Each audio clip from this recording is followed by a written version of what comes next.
Zoran Predin, kako ste? Zelo v redu. Ta teden se je začel čudovito. V ponedeljek zjutraj smo sedli v kombi in se odpeljali v Kraljevo, Srbijo. Skupina Lačni Franc kakšno leto in pol ni nastopala in je bilo, kot da bi psa iz ene verige odvezal. Tako smo se kot darilo mesta Maribor, mestu Kraljevo. Namreč Kraljevo in Maribor sta pobrateni mesti, ker so med drugo svetovno vojno Nemci izgnali ogromno štajerskih družin, ki so jih v Kraljevo toplo sprejeli in v imenu te tradicije se ohranja ta povezava še danes in mi kot darilo mesta Maribor smo potem naredili en koncert tam, ki je bil zelo lepo obiskan in so bili toplo sprejeti, tako da včeraj zvečer sem se vrnil domov, danes me je pa že čakala vesela novica, da je prvi koncert v torek 28. že razprodan in da bomo odigrali še enega ob 17:30, eno tako matinejo, ki pa ne bo nič drugačna od večernega koncerta, zato vljudno vabim vse, da pohitite, da ne zamudite še matineje. Pa boste dva koncerta v enem dnevu začel? Dva koncerta v enem dnevu z največjim veseljem, zdaj smo imeli dolgo pauzo. Zdaj ta veseli december je za vas kar delovn december, ne? Moral bi biti delovn, ampak jaz sem vseeno moral odpovedati en kup stvari, zato ker novembra ali pa oktobra, ko smo se dogovarjali za te koncerte, se še ni točno vedelo, kaj se bo pravzaprav zgodilo, kako bo situacija napredovala, nazadovala, karkoli. Verjamem pa tam nekje od marca naprej, recimo 10. marca Lačni Franc v Cvetličarni, 11. marca v Mariboru na Štuku, en kup teh stvari se bo potem končno izpeljalo. Najbolj mi je žal, mi smo imeli dogovorjen koncert v New Yorku, v Torontu, v Chicagu, skratka tisto, o čemer sanjaš, je potem odpadla zaradi tega in zdaj upam, da bodo ti isti ljudje pa te stvari še aktivni, da bomo to le lahko speljali, da bom lahko pol vnukom povedal. Mi smo pa enkrat igrali v Hell's Kitchen na Manhattanu. Kako to, da ste si to organizirali? Ja, to je zdaj en nov moment, zadnjih 10 let recimo, je emigracija iz Balkana in vsi tisti novi rodovi, recimo, ki so se začele po prvi vojni, pa do danes, ne vem, v Dublinu živi 8,000 Hrvatov, v Chicagu je čez 20,000 Srbov. Vsako večje mesto v Evropi je polno ljudi iz Balkana, ki pa tam niso skregani med sabo. Recimo igrali smo v Pragi v organizaciji kluba Lastavica, ki združuje vse narode in narodnosti in je recimo, da pride 2/3 naših, pa 1/3 Švedov, Čehov, Ircev, kakorkoli, Amerikancev in takšen koncert se postavi na čiste ekonomske noge. Ni več, včasih smo morali fehtariti Ministrstvo za kulturo ali pa Ministrstvo za zunanje zadeve, da nam najde kakšnega sponzorja pa te stvari. To je bilo v konec 80-ih, recimo zdaj pa tega ni treba, zdaj pa ekonomija vlada.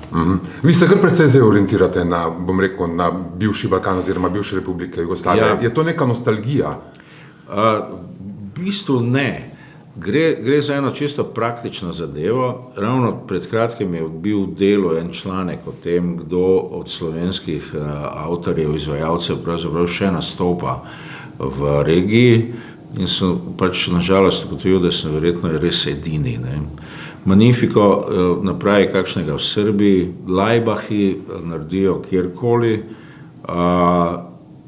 Jaz pa kot sokreator novega vala iz 80-ih sem preživel te vojne v spominu ljudi in v bistvu nisem tam nikoli nehal nastopati, tudi med vojno in med temi vojnami. In potem po vojnah sem pa ubogal tudi na svet od svojega mentorja, prijatelja Arsena Dediča, ki je rekel, naj začnem peti in pisati v hrvaščini. Jaz imam seveda en akcent, ne, vsi slišijo, da sem Slovenec, če tudi perfektno govorim, ampak očitno je to postalo del mojega imidža, da mi publika v bistvu to oprosti in da se jim to zdi celo malo simpatično. Ne. Kar pomeni, da recimo v zadnjih 5 letih, ali pa lahko rečem 10 letih, sem igral in nastopal tudi glede na velikost tržišča in teh držav, 5-krat več izven Slovenije kot pa doma. In zdaj snemam in pišem albume v obeh jezikih, tudi tega, ki ga bomo v torek v klubu Cankarjevega doma predstavili, sem napisal v Takšnih več ne delajo v slovenščini in Gastarbajter Trubadur v hrvaščini. Pojem ga pa v enem jeziku, ki sem ga jaz imenoval Jugo-Esperanto. To je pa ena mešanica vseh teh jezikov, ki je noben ne priznava, ampak razumejo pa vsi. In se mi zdi, da se, kako bi rekel, sorodne duše tega prostora zadnje čase vedno bolj povezujemo in da spet nastaja neka scena, ki bo potem verjetno lahko tudi zainteresirana še za koga iz Slovenije. Kakšen novi val? Ja, zdaj se bo, ko bo te norišnice konec, se bo pojavila po moje erupcija novih ustvarjalcev, novih kolegov, ki so v tem času zelo napredovali in nabrali, posneli in naredili ogromno novega materiala. Tako da se že veselim. Prej ste omenil, da se zdaj na območjih nekdanje Jugoslavije spet spostavljajo neke nove povezave. Vi imate v kratkem koncert v Petrinji, ki gre za nek, bom rekel, mali presedan, na nek način. Ja, to je v bistvu koncert za Petrinjo, za to pokrajino nesrečno Banijo. Koncert bo pa v Beogradu zdaj v nedeljo 19. decembra in je v bistvu zelo pohvalno, da v Srbiji, v glavnem mestu, organizirajo dobrodelni koncert za to nesrečno hrvaško mesto, Petrinjo. Jaz sem pa še posebej emocionalno navezan na te kraje, zato ker je moja zasedba z Damirjem Kukuruzovičem, enim najboljših kitaristov, ki je bil iz Siska doma. Nažalost mi je umrl 12. decembra lani in tudi zaradi njega in pa seveda vseh članov benda, ki so pa prav iz Petrinje, bom z veseljem v nedeljo nastopal v domu sindikatov, se pravi Kombank dvorani v Beogradu in pač poskušal na tak način vsaj nekako pomagati tem res nesrečnim ljudem, ki so se jim podrle hiše in je marsikdo še vedno brez strehe nad glavo tudi v tem mrazu. Za Damirja ste vi zdaj pred kratkim napisali eno pesem v spomin, videl sem, da ste jo objavil na svojem profilu na Facebooku. Je to tudi del albuma novega? Ja, to sem napisal v bistvu skoraj tisto noč, ko sem zvedel, da je umrl. Fant je imel, še ni bil 45 let star. In sem jo potem uvrstil tudi v obeh jezikih in za njo sem celo prvič zdaj se opogumil, pa sem sam napravil lirik video. In sem v slovenski verziji pozabil 2 črki, pri hrvaški pa 1 piko. Ampak sem se seveda opravičil vsem, da pač začetniška napaka. Pesem je pa zelo iskrena, zelo lepa. Jaz v bistvu pojem o tem, da pač pravijo, da vsak človek, ko umre, da njegova duša napravi na nebu eno novo zvezdo. In jaz se zdaj jezim na nebo, zakaj pri Bogu hoče zdaj še eno novo zvezdo. Prehitro. Preveč zvezd na nebu. Preveč zvezd. In pač o tem pojem. Ja. Na albumu je 10 pesmi, v katerih se v bistvu bolj posvečam enim takim temam, ki pojejo o tem, da jaz zdaj začenjam zadnjo četrtino svojega življenja. Ne. Če mi usoda nakloni še 20 let, bom presrečen.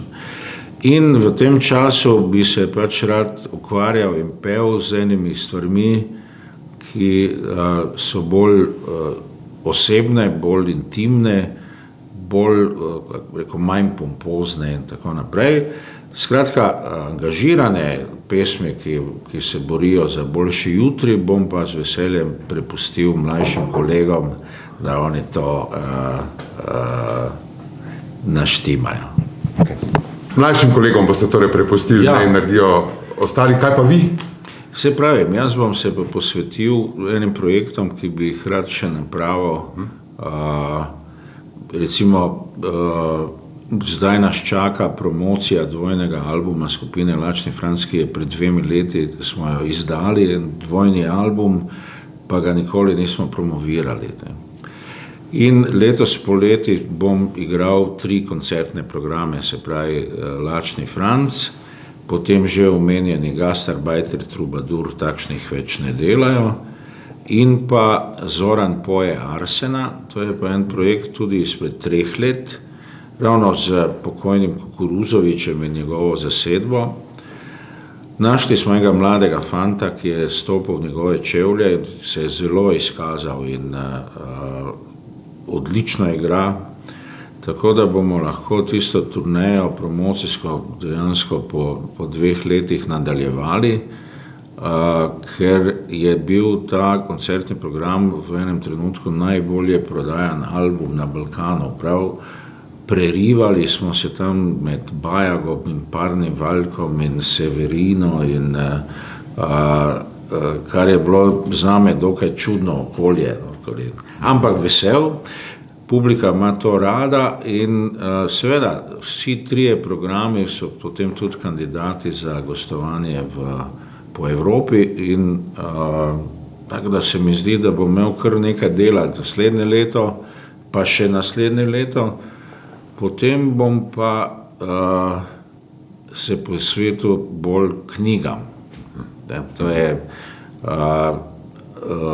pred 2 leti, letom pa pol, sem objavil svoj prvi roman, to je moja 3. knjiga po knjigi kratkih zgodb Dno nima dna, ki je na Hrvaškem in v Srbiji ponaslovljena Glavom kroz zid.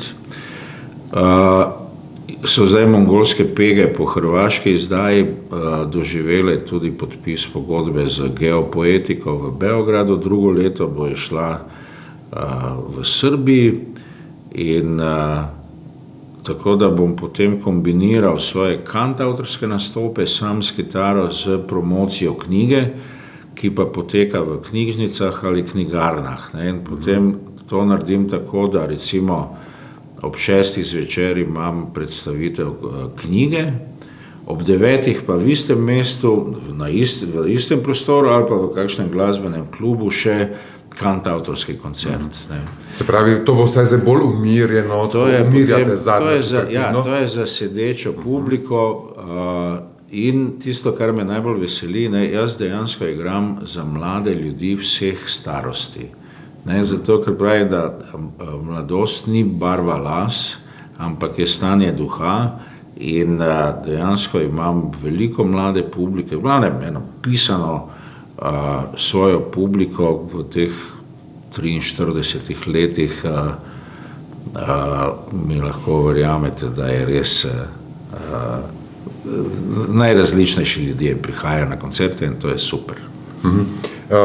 Zdaj knjige, a ne? Vi napisali ste par knjig, še kakšno imate v mislih, delate na njej? Ja, mogoče bom do konca tega leta uspel napraviti en grob osnutek ali pa ne vem, kako bi temu rekel, delovno verzijo svojega novega romana. Lahko kaj namignete o njem? Lahko namignem, da je 2-krat daljši, kot je bil prvi in da Ni pa nadaljevanje. Ni nadaljevanje, ampak sledim grajenju tega svojega stila, ki je v bistvu, tako so ga tudi kritiki označili, da se moje knjige bere, kot bi gledal film. In jaz tudi kadriram poglavja na tak način, da se ne izda vse skupaj, pa da ne poteka ravno kronološko, ampak da moraš ti kot bralec sodelovati, pa se pol spomniti ene stvari in je tako bolj zanimivo. Tudi samo zgodbo pripoveduje več likov. Jaz sem se prav nekako naučil uživati v tem pisanju. Pišem vsak dan, tam nekje od 6:30 pa do 9:30. V tistem času imam največ miru in koncentracije. Potem o 9:30 me pa že začne zanimati šport, pa izogibam se raznim poročilom in novicam v maksimalnem možnem loku, grem mimo tega.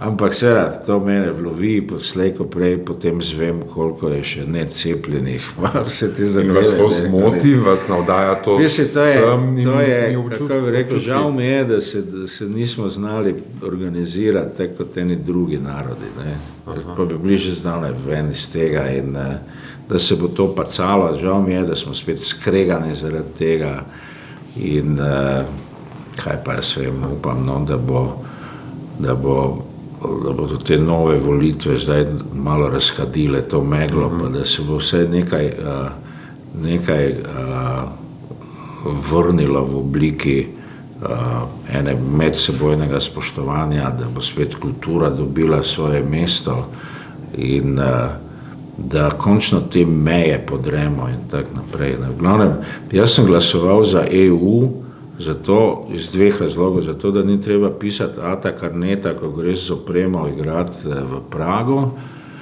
pa da te ne ustavljajo na meji, ne. Kaj imamo zdaj, piše žice noter, pa ne vem, v nos ti porivajo palčke in tako dalje, ne. Glavne, ko bo tega konec, potem bo vse skupaj spet imelo en smisel, ne. V enem intervjuju sem prebral, da ste rekel, da zdaj zaradi vse te situacije, ki je tudi vaša poezija oziroma pisanje postaja temačno, a ne? Ja. Je to res? To je res, ampak teh temačnih nisem objavljal, ne. Tiste sem metal stran, tiste so všle iz mene, da so v bistvu neka taka, da sem samega sebe zdravil, ne. In je, kako bi rekel, nastalo pa tudi marsikaj vedrega, ne. Zdaj, če se spomnimo, na začetku te epidemije se je razvil med ljudmi generalno, globalno ena nova vrsta humorja je nastala, ne. In znali smo se hecati na svoj račun, pa nekako vklopiti to dejstvo tega virusa v razne zgodbe, ne. Tako da do tega danes sem nekje prebral, da zdaj ljudje hodijo v mesto na Kostanjevec. Ja, tako je. Tudi vi? Ne, nisem še imel časa, ampak všeč mi je ta novi izraz, da se dobimo na Kostanjevcu. Tako. Se ta humora, ne, ki se nekako porodi, potem naredi vse te stvari, bom rekel, nekako blažje. Ja, zbrusi vogale. Zbrusi potem te hude stvari. Imate upanje, da se bojo stvari obrnile na bolje? Ja, tu moramo, nekako družba se moramo naliti čistega vina, pa se enkrat pri Bogu nehati prepirati zaradi nekih stvari iz prejšnjega tisočletja. Dajmo svojim otrokom in vnukom priložnost, ne. Nehajmo onesnaževati okolico in v vseh smislih, ne, od plastike do žaljivk in groženj. Če se vrnemo spet nazaj k glasbi, a ne, vi ste rekel zdaj v zadnji četrtini življenja, upamo, da mogoče bo tudi celo polovica, ne, tega nikoli ne bomo. Ne bo. Torej, se boste v miru, a ne. Kje je tu potem Lačni Franc, ne? Lačni Franc koncerti z divjimi koncerti z Norišnico. Ampak Lačni Franc je tudi zdaj star že, koliko je že star, 43 let. Ne. In ga mogoče že malo v križu zbada, ne.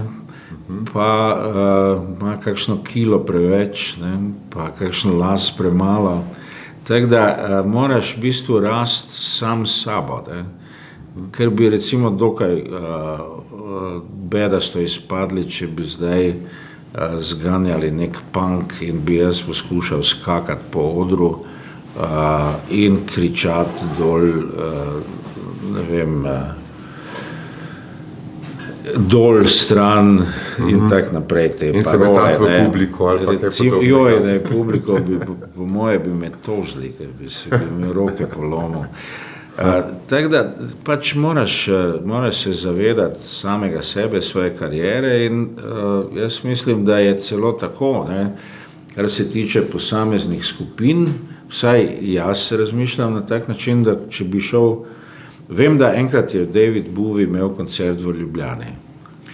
Odličen koncert, ampak ni zaigral niti enega hita. Samo novi album, pa še ene par komadov. In jaz sem imel najdaljši nos na svetu. Jaz hočem slišati njegove hite, hočem slišati, ko so Stonesi, hočem slišati tiste komade. Ne? In dejansko je tako, da če od zadnjih albumov spraviš v koncertni program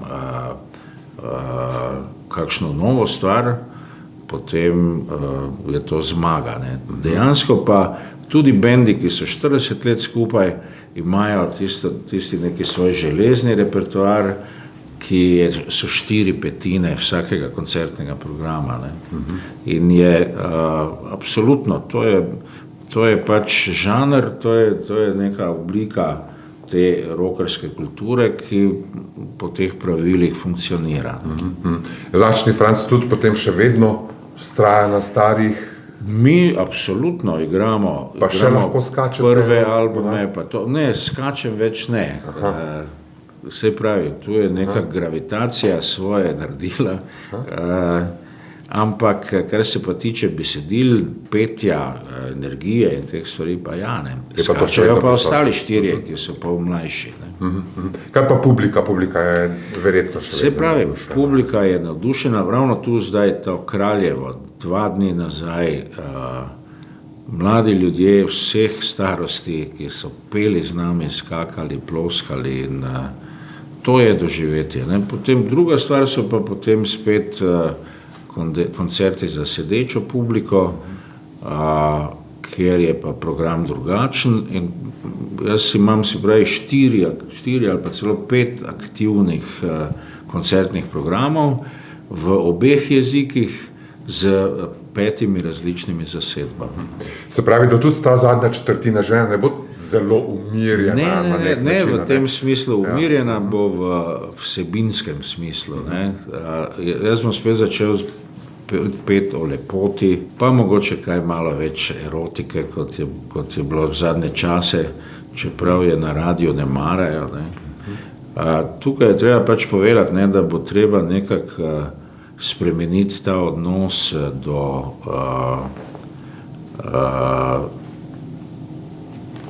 do tega principa radio friendly. Ne. Te 3-minutne zadeve radio friendly služijo samo glasbi za zabavo. Ne. V 3 minutah ne moreš niti enega pravega sola vključiti noter, niti malo daljšega besedila napisati. Ne.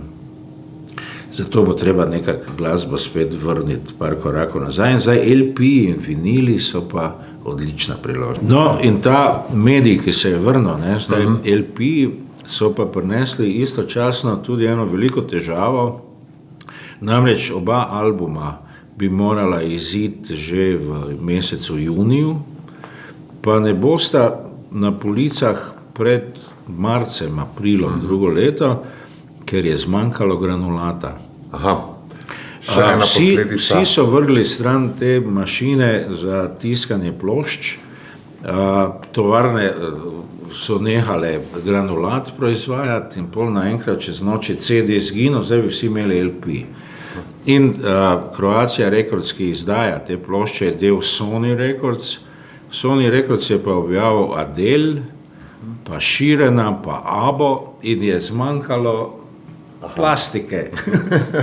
Končno, In, na nek način. tako da, kako bi rekel, pretočna verzija obeh albumov je že od septembra na voljo, LP pa pridejo spomladi. Se vi sploh predstavljate sam sebe kot, ne vem, dedka z vnuki, ki, ne vem, nabira gobe in se tam sprehaja in je to vse, kar nekako Ja, počne? seveda, jaz imam 4 vnukinje in enega vnuka. Zdaj, če bomo ravno gobe nabirali, ne vem, ampak ja, uživam v tej, kako bi rekel, svoji prihodnosti. Drugače pa, kako bi rekel, tisti klasični penzionist, pa upam, če mi bo zdravje služilo, ne bom nikoli, ker bi rad na odru umrl. Ampak po koncertu, ne sredi koncerta. Ne sredi, ne. Po koncertu lepo tam v garderobi, brez kozarčkom. nekega cirkusa. S kozarčkom, ja, ne vem. Kostanjevca. Kostanjevca, ja. Glavne, to so te neke zadeve. Skratka, rojen sem za te 2 uri na odru in pač zdaj živim svojo usodo na najboljši možen način. Okay. Zoran, upamo, da se bo potem to vse izpolnilo, a ne? Zdaj, ker je ravno božično-novoletni čas, tudi vse dobro v novem letu, Hvala, a ne? enako. In lepe praznike. Hvala za vaš intervju in vse najboljše. Hvala.